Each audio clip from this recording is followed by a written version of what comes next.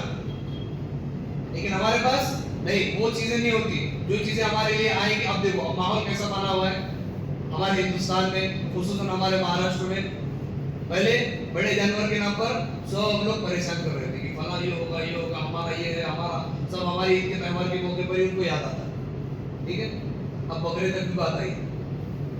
اب ہم لوگ کیا کر رہے ہیں؟ اخلاقاً جواب نہیں دے رہے ان کو، یا ہم لوگ کیا یہ سوچ نہیں رہے کہ ہمارے اندر بھی کچھ ایسے پیدا ہو، ہمارے نوجوانوں میں ہمارے ہنر ایسے، ہمارے اندر ہیرے جواہرات ایسے پیدا ہو ہمارے نوجوانوں میں جو ایجوکیشن حاصل کرے اور جا کر جو ہے ٹکر لے. نہیں، کیا کر رہے ہم لوگ؟ ان لوگ اتنا کرے تو ہم ان سے بڑھ کر کے نکالیں. مثال دی اس کی زندہ مثال. بعض لوگوں کو برا لگے گا، لگنے تو کوئی فرق نہیں پڑتا. کل رات کی مثال دیکھو، ہے نہیں؟ نماز صرف سلام پھیر کر باہر جانے کی دے شروع ہو گیا کام.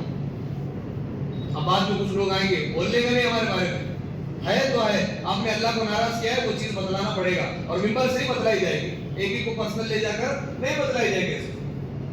ٹھیک ہے، ہنگامہ شروع کیا ہے. پچھلے سال اتنا نہیں ہوا تھا، اب اس سال زیادہ ہوا ہے. اب یہ متاثر ہو غیر متاثر ہوں گے، اب اس سے زیادہ وہ ان کی عیدوں میں کریں گے. اس کو بھگتنا پڑے گا، ہم کو ہی بھگتنا پڑے گا. ناچو، اس نے منع کیا. کرو وہی کرو جو اپنے من میں جو آپ کا دل کہہ رہا ہے نا وہی کرو. کبھی قرآن کھول کر قرآن کی تفسیر پڑھنے کی توفیق نہیں ہوگی، کبھی حدیث پڑھنے کی توفیق نہیں ہوگی، کبھی مسجد کے امام یا مؤذن سے مل کر ان سے قرآن سیکھنے کی توفیق نہیں ہوگی. کیوں؟ ہمیں دنیا کے کاموں میں بہت وقت نہیں مل رہا ہمیں یہاں پر آ کر سیکھنے کے لیے. لیکن اگر دنیا کے لیے رات بھر بیٹھنا بول بڑھ جائیں گے. فجر کی نماز کے لیے نیند نہیں. جب ہم لوگ شدت پسند ہوں گے، جب ہم تشدد کا شکار ہو کر ان کی طرح ہم لوگ رنگ کھیلنے لگیں گے، ان کی طرح ناچنے گانے لگیں گے، تو اس دین کو پھیلانے والا کون ہوگا؟ بولو، ہمارے پاس اللہ کی مدد آئے گی؟ نہیں آئے گی. تمہارے اور کافروں میں فرق کیا رہا ہے؟ بس وہ مسجد میں آ رہے ہیں، ہم مسجد میں آ رہے ہیں، وہ کہیں اور جا رہے ہیں. اب وہ بھی شدت سے کریں گے.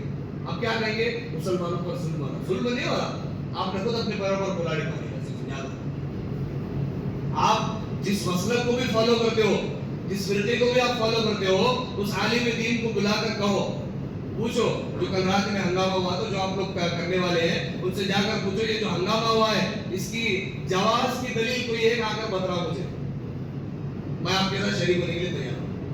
جواز کی دلیل بتاؤ. صرف یہ میوزک، ڈانس، گانا بجانا ٹھیک ہے، عرس کی بھی اجازت ہے، لیکن بات کہتے ہیں کہ اللہ والے جو ہمارے سروں کے تاج ہیں ان کے اوپر جا کر درود و فاتحہ کرتے، سلام کرتے، ٹھیک ہے، وہاں تک گنجائش دیتے. پھر یہ جو باہر آ کر ہنگامے کر رہے ہیں اس کی کون اجازت دیتا ہے؟ کسی بھی مسلک کے عالم نہیں کہتے ہیں. لیکن ہم لوگ یہاں نہیں رہیں گے، زیادہ تر کہاں رہیں گے؟ وہاں پر ناچ لیں گے. وہاں پر ان کے عالموں کا منہ نہیں کھلے گا، بھائی تم لوگ غلط کر رہے ہو، نہیں کریں چھوڑو جاتے.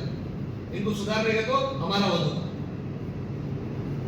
اگر میری کسی بات سے آپ کو برا لگ رہا ہو تو معذرت تو نہیں چاہوں گا بھائی، لگ رہے تو کوئی فرق نہیں پڑنے والا، کیونکہ آپ نے اللہ کو ناراض کرنے والے کام کیے. سمجھ رہے ہو؟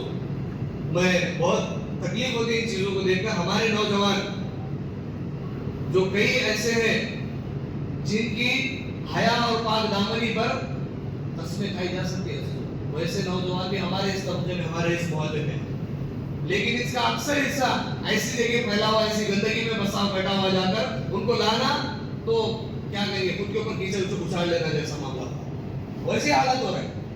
اب بولنے کے لیے جا رہے ہیں تو نہیں کرنا. اچھا اب میں ایک لاجک آپ کو سمجھاتا ہوں، سمجھ رہے اس بات کو. جو کل کے ہنگامے میں شریک تھے نا، آپ جب بڑی عمر کو جائیں گے، آپ جب باپ دادا بنیں گے، نانا بنیں گے نا، اس وقت میں آپ اپنے اولاد کو بول کر دیکھو بھائی یہ سب نہیں کرنا. انہوں کیا پتا یہی جواب دینے والے، تم بھی کرے تو تمہاری جوانی یہی جواب دینے والے لوگ. کیوں؟ کیونکہ آپ نے اپنے باپ کو یہی جواب دیا ہے.